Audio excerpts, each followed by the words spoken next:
तुंगभद्रा नदी के किनारे एक ब्राह्मण रहते थे, पंडित जी। इनका नाम था आत्मदेव शर्मा। क्या नाम था? आत्मदेव। इनकी पत्नी का नाम धुंधली देवी। बोलो जय सिया राम। ध्यान से सुनना भैया कथा। ब्राह्मण का नाम आत्मदेव, पत्नी का नाम धुंधली देवी। ब्राह्मण तो बड़े सज्जन, कर्मकांडी, भक्त, क्या कहना भक्ति का। लेकिन इनकी पत्नी ठीक विपरीत है, ठीक उल्टी। अच्छा, पत्नी होती है सबकी खतरनाक, कई लोगों की नहीं है, तुम लोगों की नहीं है, तुम लोग मत डरो। हाँ, ये बात तो हम दूसरों की बता रहे हैं। बोलो जय सिया राम। तो आत्मदेव की पत्नी धुंधली बड़ी ही खतरनाक। कैसी खतरनाक? आहा, ब्राह्मण देवता जितने आचार्य, इनकी पत्नी उतनी ही बेकार। जब तक पड़ोसी पड़ोसन से लाठी चार्ज ना हो जाए तब तक धुंधली देवी भोजन ही नहीं करती। इतनी खतरनाक। अच्छा, लड़ाई करें सो तो ठीक है, लेकिन लड़ने के लिए घर के बाहर आ जावे और घर के बाहर आकर पानी का मटका बगल में दबाएं। तो किसी ने पूछा तुम पानी का मटका क्यों लिए रहती? बोले बा, गाली बकते हैं तो मुंह सूख जाता है, मुंह गला सूख जाता है ना। अरे भाई, तो गला सूख जाता है, भीतर जाकर पानी पियाओ, फिर आ जाओ, फिर गाली बकना। बोले बा, जब तक पानी पीने जाएंगे तब तक तमाशा देखने वाले नहीं भाग जाएंगे, गाली कौन सुनेगा। बोलो जय सिया राम। ऐसी भी देवियां होती हैं, राम जी बचाएं। वैसे हम एक बात हमेशा बोलते हैं। एक बार हम बोल रहे थे किसी को, सुनो, एक व्यक्ति बोला गुरुजी हमें तो अपना टाइम टेबल बदलना है। हमने कहा बेटा, जब तक शादी नहीं भई तब तक कुछ भी बदल लो, टाइम टेबल बदल लो, देश बदल लो, गाड़ी बदल लो, बंगला बदल लो। जहां श्रीमती जी आ जाएंगी तो टीवी का चैनल भी नहीं बदल पाओगे। तो टीवी के चैनल में भी खतरा है। बोलो जय सिया राम। तुमने टीवी चैनल बदला, उन्होंने जो है भोजन बनाने का प्रोग्राम बदला। बोलो जय सिया राम। जोर से बोलो, और जोर से बोलो। तो ब्राह्मण देवता बड़े धर्मात्मा, लेकिन पत्नी बड़ी खतरनाक, धुंधली देवी।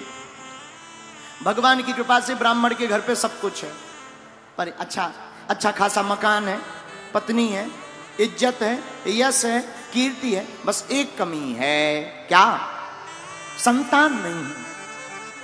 और सुनो, स्त्री कितनी भी सुंदर हो पर मांग ना भरी हो अच्छी नहीं लगती। कितनी भी सुंदर हो पर अगर मांग में सिंदूर ना हो ना, अच्छी नहीं लगती। उसी प्रकार किसी के भी घर पर कितनी भी संपत्ति हो, लेकिन अगर पुत्र ना हो तो वो संपत्ति भी किसी काम की नहीं होती है।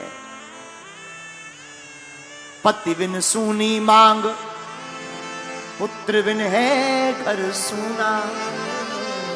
पति बिन सूनी मांग, पुत्र बिन है घर सूना। और दुई मुक्ति के मार्ग, घर बिन वर दूना।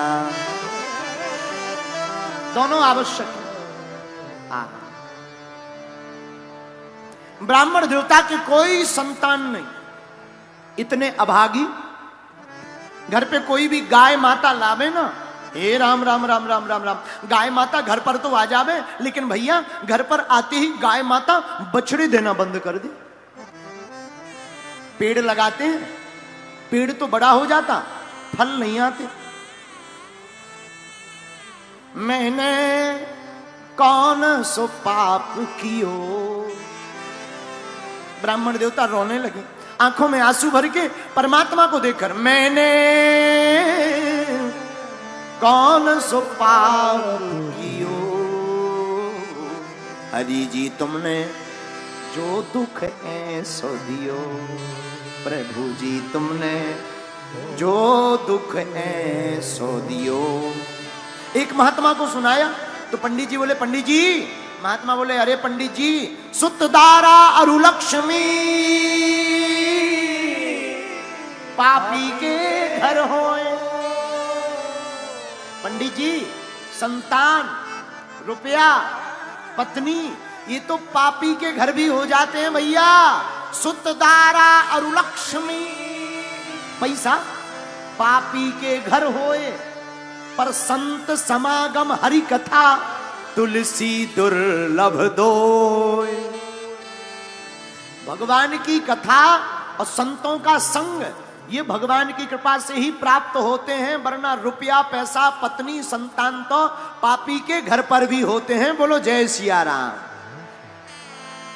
दूसरी बात, आज हमारी अमृत कल्याण सेवा ट्रस्ट की टीम और हमारे शैलेंद्र शर्मा जी इस कथा के यजमान बने। हमें लग रहा, आपको लग रहा हो ना लग रहा हो, आज तुम्हारे ऊपर बैठे बैठे पूर्वज भी बड़े गदगद हो रहे होंगे कि हमारे वंश में ऐसा पूत जाया है जिसने पूरी ग्रेटर नगरी को, ग्रेटर नोएडा के लोगों को भगवान का बनाया है। हमारे भैया जी, तो ये सबको प्राप्त नहीं होता। कितने अमीर लोग नहीं हैं यहां पर क्या सब कथा करवा पाए? बोलो हाँ जी या ना जी, बोलो। कितने लोग नहीं हैं, पर ये मंडली ही क्यों, ये सेवा ट्रस्ट के सदस्य ही क्यों? क्योंकि सुत दारा अरु लक्ष्मी पापी के घर होए, लेकिन संत समागम हरि कथा तुलसी दुर्लभ दो। राम की कृपा से होता है राम काम, राम की कृपा से होता है राम काम। बोलो राम राम राम, बोलो राम राम राम, बोलो राम राम राम, बोलो राम राम। राम की कृपा से होता है राम काम, ओ राम की कृपा से होता है राम काम। बोलो राम राम राम, बोलो राम राम राम, बोलो राम राम राम, बोलो राम राम राम, बोलो राम राम राम, बोलो राम राम राम।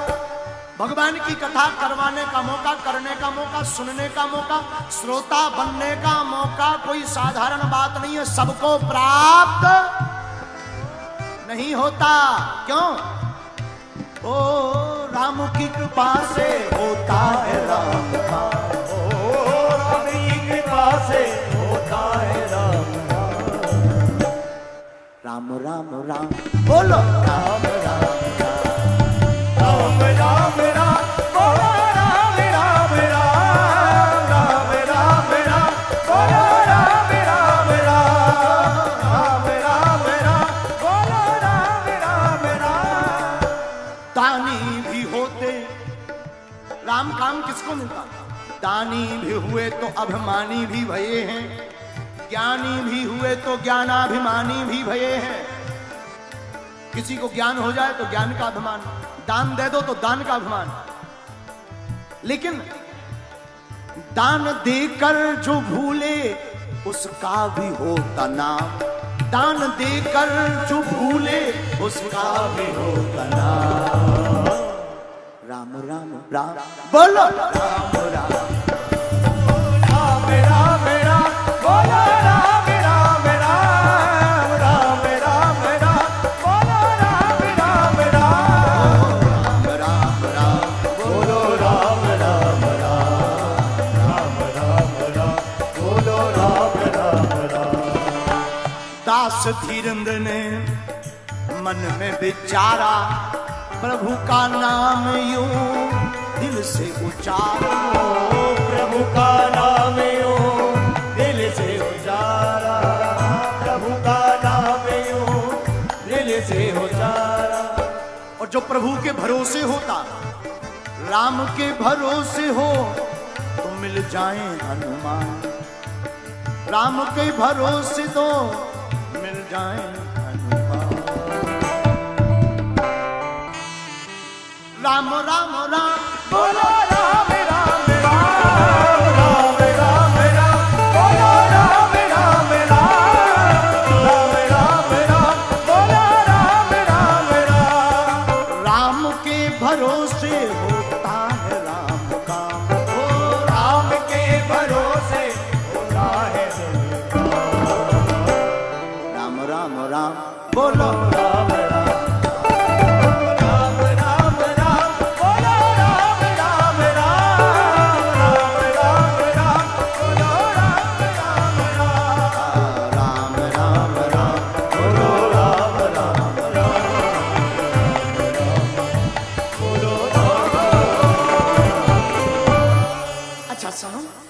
क्या बात है, भगवान की कथा। सुतदारा अरु लक्ष्मी पापी के घर होए, पर संत समागम हरि कथा तुलसी दुर्लभ दोए।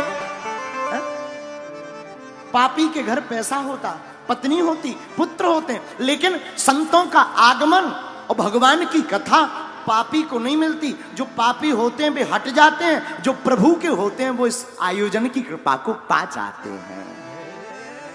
इसीलिए तो राम की कृपा से होता है राम काम, राम की कृपा से होता है राम काम। बोलो राम राम राम, बोलो राम राम, राम राम राम, बोलो बोलो बोलो पागलो, बोलो राम राम राम, बोलो राम राम। देखो तो ब्राह्मण का नाम आत्मदेव, आत्मदेव की पत्नी का नाम धुंधली, धुंधली बड़ी खतरनाक। जब तक पड़ोसी से लाठी चार्ज ना हो जाए तब तक यह देवी जी किचन में पैर ही नहीं रखती। एक बात और बोले, बुरा मत मानना, जिन जिन की श्रीमती आ गई पर उनकी अपनी मति कम चलती, जिनकी भी श्रीमती आ जाती उनकी पर खुद की मति कम चलती, पर पूरी श्रीमती की ही चलती। बोलो जय सिया राम, जोर से बोलो। लेकिन दूसरी बात और सुनो, इसी का दूसरा उत्तर सुनो। एक बार वृंदावन में एक पंडित जी संकल्प कर रहे थे। उन्होंने संकल्प में बोला कृष्ण पक्षे, तो दूसरे पंडित जी बोले कृष्ण पक्ष है कि शुक्ल पक्ष? तो मैं तो आता ही नहीं है, भांग खाकर बैठ गए, शुक्ल पक्ष की जगह कृष्ण पक्ष बोल रहे, शर्म नहीं आती है तुम्हें अपने मन से? पंडित जी बोले चुप रहो, तुम्हें नहीं शर्म में आती, चाहे शुक्ल पक्ष रहे चाहे कोई पक्ष रहे, वृंदावन में तो सिर्फ कृष्ण ही पक्ष रहेगा। ये बांके बिहारी की नगरी है, इसलिए राम की कृपा से होता है राम काम, राम की कृपा से होता है राम। बोलो राम राम राम, बोलो राम राम। धुंधली देवी बड़ी विचित्र, और इनके घर पर कोई भी संतान नहीं, पुत्र नहीं है, और पुत्र के बिना सब कुछ बेकार होता। बोलो जय सिया राम। क्या किया जाए, ब्राह्मण देवता को हर कोई ताने देता है। अच्छा एक बात और बोले, किसी भी व्यक्ति के पास में कोई वस्तु हो, उसकी कीमत हो करोड़ों की, पर वो 2 कौड़ी की समझता है, और कोई वस्तु ना हो उसकी कीमत हो 2 कौड़ी की, उसे करोड़ों की समझता है। ये हम लोगों की आदत है, जो है अपने पास उसकी कीमत कम समझते, जो नहीं है वो 2 कौड़ी की चीज भी करोड़ों की समझते। और हम लोगों के पास बढ़िया क्या है, हमारो धन राधा श्री राधा श्री राधा, हमारो धन राधा श्री राधा श्री राधा। संतों का, भगवान के भक्तों का परम धन राधा नाम है। जिसके जीवन में है हनुमान, वही है इस दुनिया में बलवान। बोलो जय सिया राम। ब्राह्मण ने सोचा हमारे कोई संतान नहीं है, इससे अच्छा तो मर जाना चाहिए। जंगल गए, किस लिए? मरने के लिए। अच्छा मरने वाले लोग भी खतरनाक होते हैं। एक बहन जी आत्महत्या करने जा रही थी, आत्महत्या करने। अब ये मत पूछना कि वो ग्रेटर नोएडा की थी, उनका नाम था मुन्नी बाई। मुन्नी बाई, मुन्नी बाई आत्महत्या करने जा रही थी, लेकिन मरने के पहले पार्लर में घुस गई, ब्यूटी पार्लर। तो किसी ने पूछा तुम तो ट्रेन के नीचे मरने जा रही थी, ब्यूटी पार्लर क्यों आ गई? बोले वाह, कल हमारी ब्रेकिंग न्यूज बनेगी तो चेहरा खराब नहीं आएगा।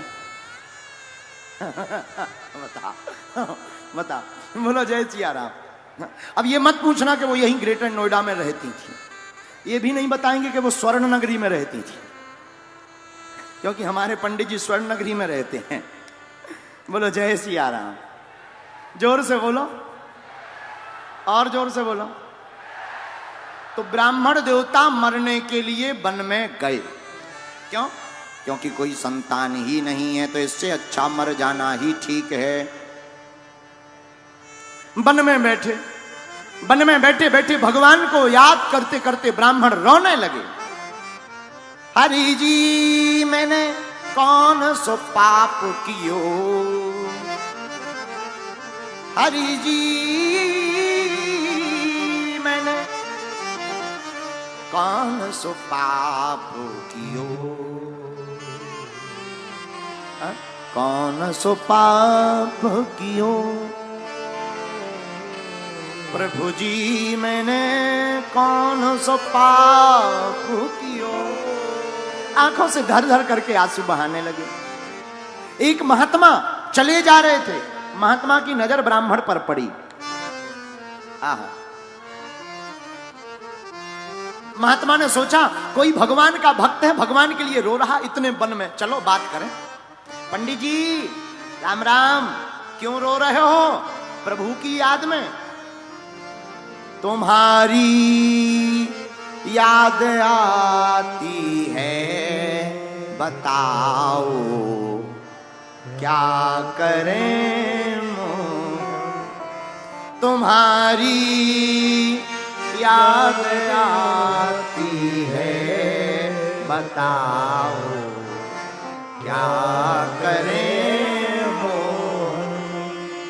चले तो ना चलने दे, रुके तो ना रुकने दे। क्या आप भगवान युगल सरकार श्री कृष्ण माधव नंद नंदन यशोदा नंदन चितचोर माखन चोर मुरली मनोहर छलिया गिरधारी बनवारी नंदलाल यशोदा के लाल ब्रज के कन्हैया छैया श्री कृष्ण चंद्र की याद में रो रहे हैं? ब्राह्मण देवता बोले हम उनके लिए नहीं रो रहे। फिर किसके लिए रो रहे? अरे बोले हमारे कोई संतान नहीं है, पुत्र के लिए रो रहे। महात्मा मन ही मन सोचने लगे जय हो, हम तो सोच रहे थे ये भगवान का भक्त है, ये तो बेटा का भक्त है। कोई बात नहीं, ब्राह्मण देवता बेटा किसी के नहीं हुए। महात्मा ने समझाया किसी के नहीं हुए, जिनके बेटा हैं वो भी रो रहे। बेटों के चक्कर में मत पड़ो, भगवान का भजन करो, कल्याण हो जाएगा। सब बेकार है, कोई किसी का नहीं है। स्वार्थ लागी करही सब प्रीति। रामचरितमानस में गोस्वामी कलिकुल शेखर पावन अवतार श्री तुलसीदास जी कहते, सुर नर मुनि सब की यह रीति, सुर नर मुनि सब की यह रीति।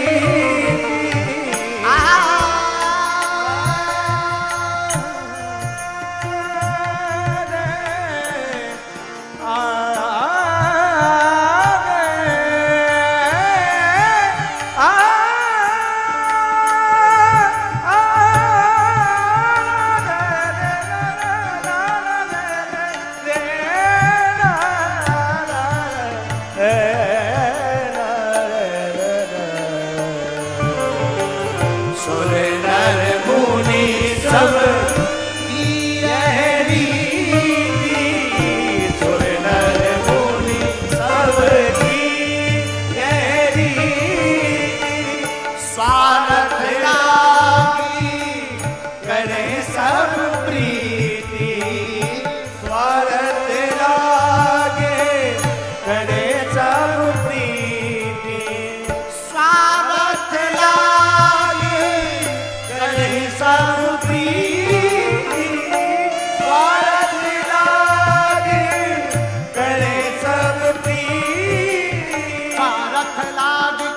सब प्रीति।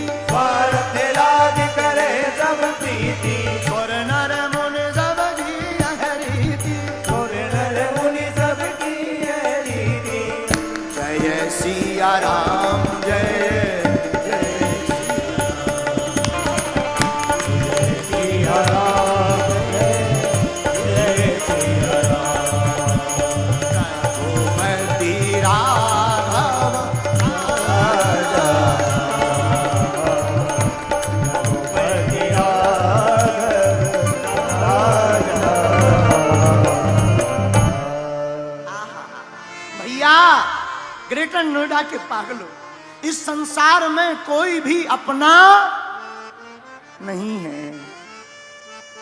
क्या भाई, क्या बहन, क्या माता, क्या पिता, क्या पुत्र, क्या संतान, सब इस दुनिया में तुमसे प्रेम इसलिए कर रहे हैं कि जब तक स्वार्थ है, याद रखना, जब तक तुम्हारी जेब गर्म रहेगी, चेहरे पर चमक रहेगी, तब तक लोग तुम्हारे पीछे रहेंगे। और जेब गर्म हटी और चेहरे की चमक गई, कोई तुमको राम राम करते भी नहीं पूछेगा।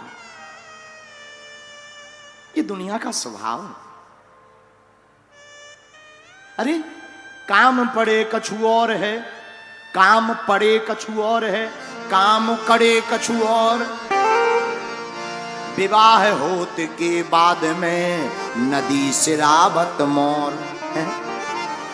जब तक शादी नहीं होती है तो जो मोर होता ना दूल्हे का सेहरा, उसे कितने संजो करके रखते हैं। जब तक शादी नहीं होती एकदम ऐसे रखते हैं जैसे दूसरे पिताजी हो। बोलो जय सिया राम। और जहां शादी हुई ऐसे फेंक दिया जाता है जैसे घी से निकालकर मक्खी को फेंक देते हैं। इसीलिए ये दुनिया की रीति है मेरे पागलों, ये दुनिया का स्वभाव है। कोई किसी का नहीं, ना कोई अपना था, ना है, ना रहेगा। केवल गोविंद और माधव अपने हैं, थे और केवल वही अपने रहेंगे।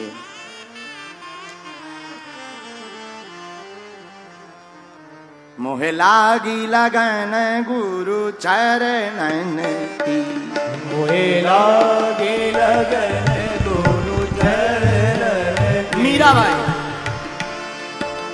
हरि बिन कौन हमारो,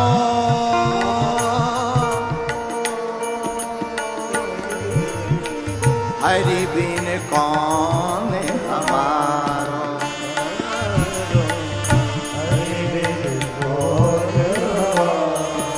ब्राह्मण देवता तुम रो मत, आंसू मत बहाओ, बेटा किसी का नहीं हुआ। भगवान को भजो, नाम जप करो। आत्मदेव ब्राह्मण बोले महात्मा जी तुम क्या जानो बेटे का सुख। पापा पापा पापा कहता हुआ जब बेटा गोद में आता है कान में रसगुल्ला सा घुल जाता है।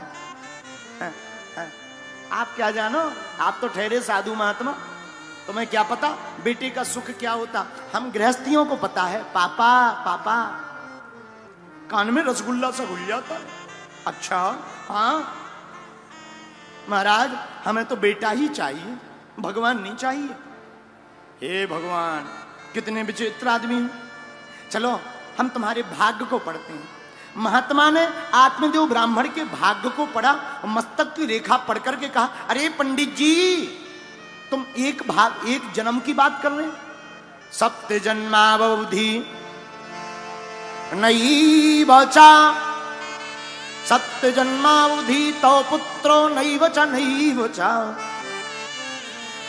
7 जन्म तक तुम्हारे भाग्य में कोई भी पुत्र नहीं है। एक जन्म छोड़ो, सप्त जन्मावधि तो पुत्रो नई बचा नई बचा। 7 जन्म तक एक भी बेटा नहीं होगा। क्या महाराज? हाँ अब तो सिर पटक दिया। महाराज हमारे कोई संतान नहीं होगी तो हम प्राण तुम्हारे चरणों में त्याग देंगे और ब्राह्मण की हत्या भोगने को तैयार हो जाओ। महात्मा बोले लो बताओ खामखा कहां से हमने मोल आफत ले ली।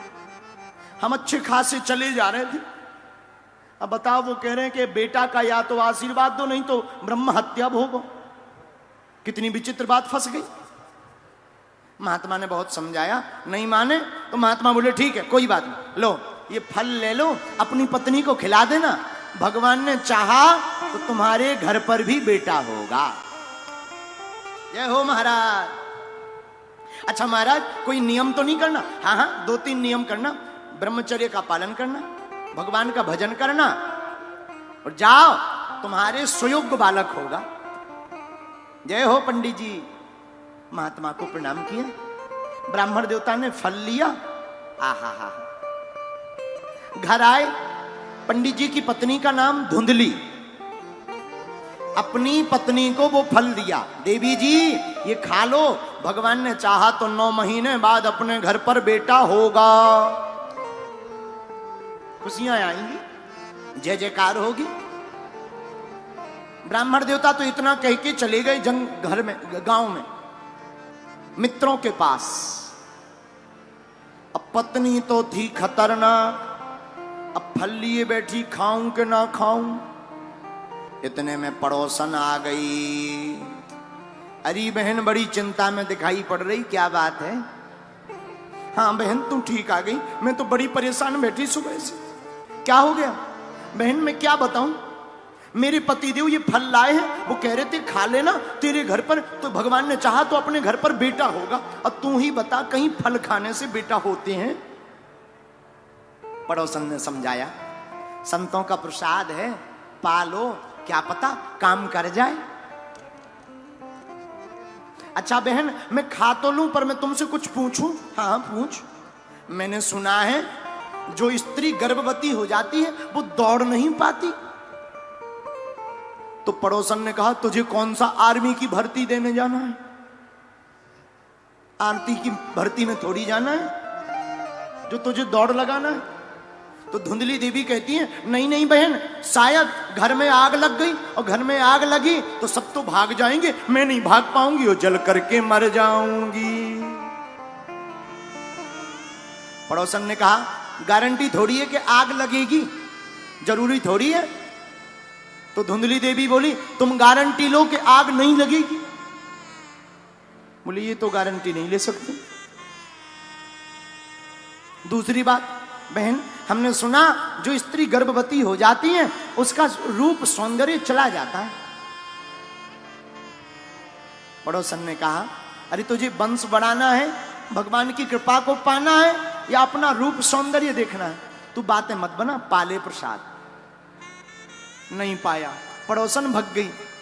इतने में धुंधली की बहन आई, उस पर भगवान की बड़ी कृपा। फलवक्षेण गर्भस्यात्, धुंधली की बहन के ऊपर भगवान की इतनी कृपा, इतनी कृपा, इतनी कृपा, इतनी कृपा कि घर पर वो 3-4 बच्चे छोड़कर आई। एक बच्चा आगे चल रहा, एक बच्चा उंगली पकड़े, एक बच्चे को गोद में लिए, एक पेट में कोख में पल रहा। पूरी क्रिकेट टीम तैयार।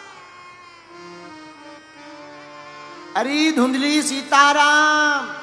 हाँ ठीक आ गई बहन, आओ आओ आओ आओ बहन, सीताराम सीताराम। क्या बात है धुंधली, मुंह लटकाए बैठी है?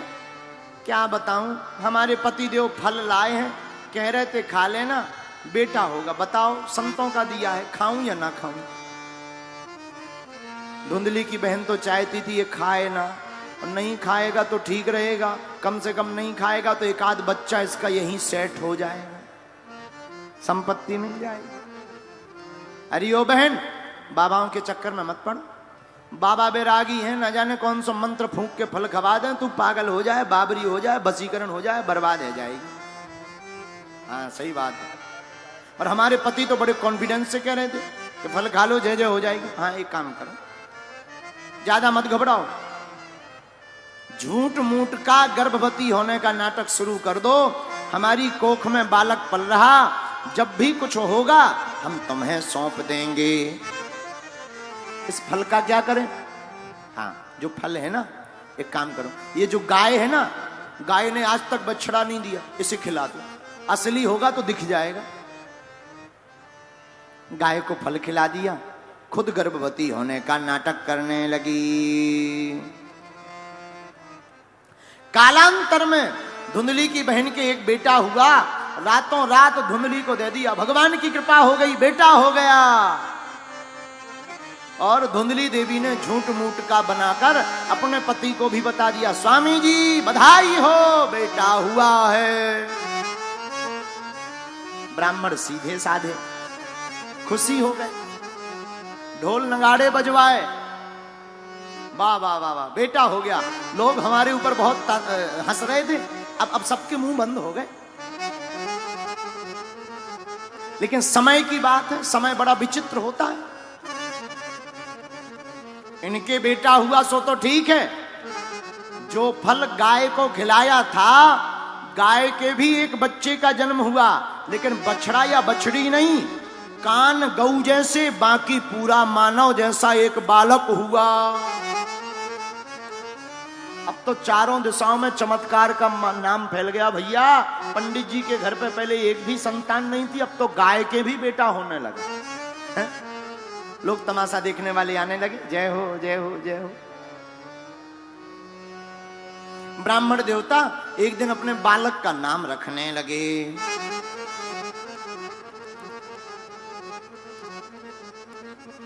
गाय का जो बालक था उसके कान गऊ जैसे थे, इसलिए उस बालक का नाम रखा गौकरण। क्या रखा? गोकरण। और अपने बालक का नाम रख ही रहे थे, तब तक पत्नी आ गई, महाराज क्या कर रहे हो? देवी जी बेटा का नाम रख रहे हैं। अरे महाराज 9 महीना कष्ट हमने झेला है, नाम रखने का अधिकार भी हमको ही दो। ठीक है तुम रख लो। क्या महाराज? हमारा नाम है धुंधली, हमारे बेटे का नाम होगा धुंधकारी। और भागवत पढ़िएगा तो भागवत में वर्णन आया, गौकर्णो पंडितो ज्ञानी धुंधकारिश्चा महाखला। गोकर्ण तो पंडित और ज्ञानी बने, लेकिन धुंधकारी इतना बड़ा खल बना, इतना बड़ा खल बना कि बड़ा होते ही छोटे से ही छोटे छोटे बच्चों को पीटने लगा। छोटा बच्चा पलने में सो रहा हो तो धुंधकारी इतना खतरनाक हुआ कि पलने में जाए, टांग खींचे, 4-6 चांटा मारे और गो भाग जाए। कोई अंधा व्यक्ति रास्ता पूछे तो दूसरे गांव में जाने का रास्ता बता दे, कहीं कुआं में गिरने का रास्ता बता दे। जाके अंधे व्यक्ति को कुआं में गिराए आवे और फिर बढ़िया ताली बजा के कहो, आजा बाबा ऊपर आजा, आजा ऊपर, ताली बजावे। तो गोकर्ण तो ज्ञानी हुए, लेकिन धुंधली की बहन का जो बेटा था जिसका नाम धुंधकारी रखा, वो महाखल हुआ, अत्याचारी हुआ। बड़ा होते ही पिताजी को पिटाई लगाई, इतनी धुनाई दी पिताजी को, आत्मदेव ब्राह्मण को, पंडित जी को, कि क्या कहना। बोले पिताजी लाओ माल मटेरियल कहां रखा है। बेश्याओं का संग करने लगा। पंडित जी उस दिन भी रो रहे थे, क्यों? बेटा नहीं है। आज फिर पंडित जी रो रहे, क्यों? बेटा क्यों है। आज फिर आंसू बहाने लगे।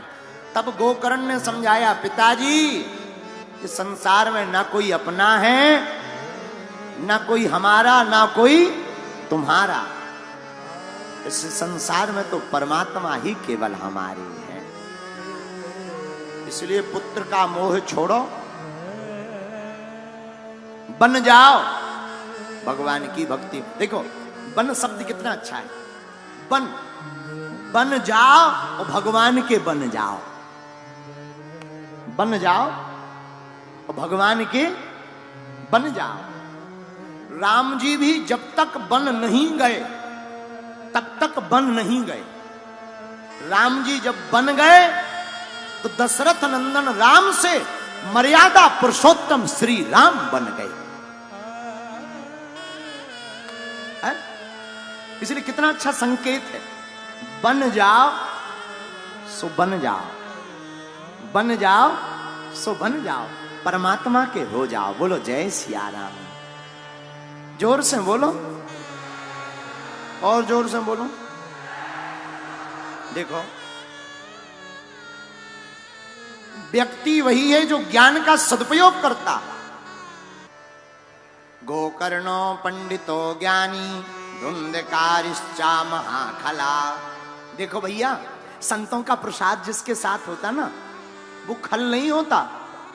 अच्छा एक बार हम सोच रहे थे खल का मतलब क्या होता। खल खाओला, खल का मतलब क्या होता। तो खल का मतलब जो हमने निकाला वो बताते हैं।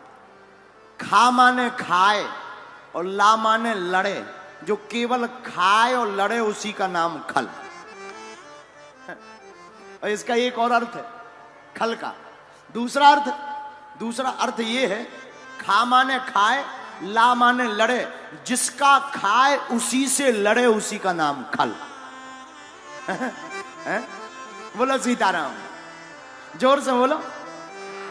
तो गोकर्णो पंडितो ज्ञानी धुंधकारिश्चा महाखला।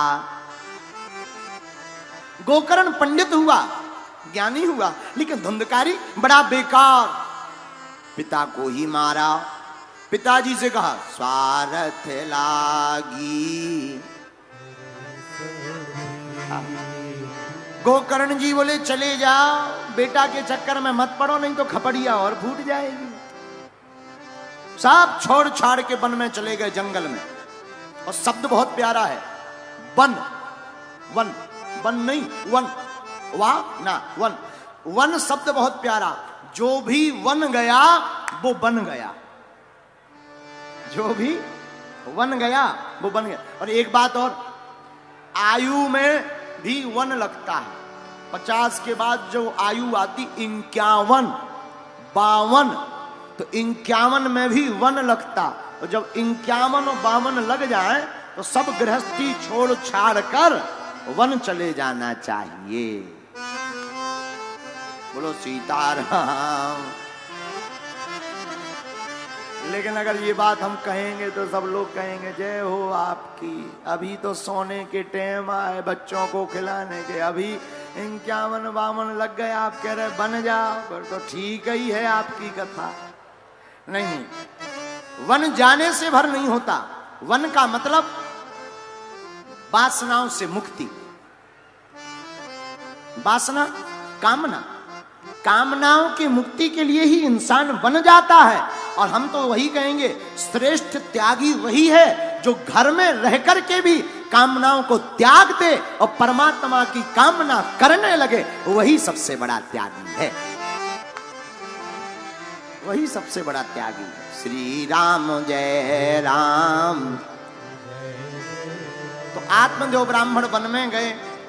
एक दिन मां को भी धुंधकारी ने मारा। 5 वेश्याओं को घर पर लाकर रख दिया। माता जी भी कुएं में गिरकर मर गईं। 5 वेश्याओं का संग धुंधकारी करने लगा। राजा के घर चोरी करने गया। वेश्याओं ने सोचा पकड़ा जाएगा, राजा पकड़ेगा तो इसको भी सजा देगा, हमको भी फांसी दे देगा। आहा। राजा की डर के कारण उन वेश्याओं ने रात को धुंधकारी को मदरा पान करवाया। मदरा पान करवा करके धुंधकारी के गले में फांसी का फंदा डालकर मार डाला। स्वार्थ लागी, अरे सुर नर मुनि सब की है।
करता है उसका इस दुनिया में कोई स्थान नहीं। लेकिन इस दुनिया में तुम्हें जितने भी मिलेंगे वो सब स्वार्थी ही मिलेंगे। बोलो जय सिया राम। जहां स्वार्थ खत्म होगा तो लोग राम राम भी नहीं करेंगे। इसलिए भैया बच के रहना। ओ साधु भाई बच के रहना जरा। ओ साधु भाई, साधु भाई बच के रहना जरा। संसार से आप बच करके रहना। आहा हा, स्वार्थ लागी करन सब। पिताजी वन में जाइए। वन में चले गए। पांचों वेश्याओं ने धुंधकारी को मार डाला। मार डाला, वहीं जमीन में गाड़ दिया। गोकर्ण बेचारा गया में श्राद्ध पिंडदान करने गया। वापस आया तो रात के समय एक प्रेत सताने लगा। आहा, एक बात बोले, यहां प्रेत से याद आया,